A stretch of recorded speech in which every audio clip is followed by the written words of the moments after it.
भारतीय मुसलमान म्हटल्यानंतर भारतात जन्माला आला, त्याचा पासपोर्ट पण भारताचाच बनणार आहे, त्याचे शाळेचे दाखले पण भारताचेच असणार आहे, तर तो भारतीयच मुसलमान असणार.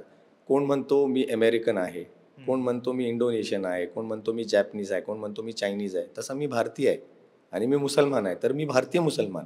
हा जो डिव्हिजन करतात ना, मुसलमान भारतातला नाही किंवा भारत आणि मुसलमान याचं देणं घेणं नाही, हे जे सांगणारी लोक आहेत ना, त्यांनी आतापर्यंत हिंदू मुसलमान याच पद्धतीने लोकांना दूर केलेलं आहे. जेव्हा मुसलमान लोक स्वतःहून माझ्यासारखं बोलायला सुरू करणार ना, आय एम इंडियन, मी भारतीय मुसलमान आहे, तेव्हा ही भांडणं संपतील. देशाच्या हिताबद्दल बोलायला सुरू होणार. एका मुलाला जेव्हा शिक्षण देतात शाळेत, तेव्हा त्याला सांगतात का तू मुसलमान आहेस, तू हिंदू आहेस, असं काय कुठे दिसलं का तुम्हाला आतापर्यंत? आपण भारतातच शिक्षण घेतलंय ना, तर आपल्याला जेव्हा शिक्षण घेताना आपल्यामध्ये डिस्क्रिमिनेशन नाही झालं, तर पुढे भविष्यात त्या मुलाने शिक्षण घेऊन भारताच्या हितात बोलायला सुरू केलं, तर कुठे चुकणार आहे? त्याला कशाला लाज वाटायला पाहिजे का मी भारतीय मुसलमान आहे बोलायला?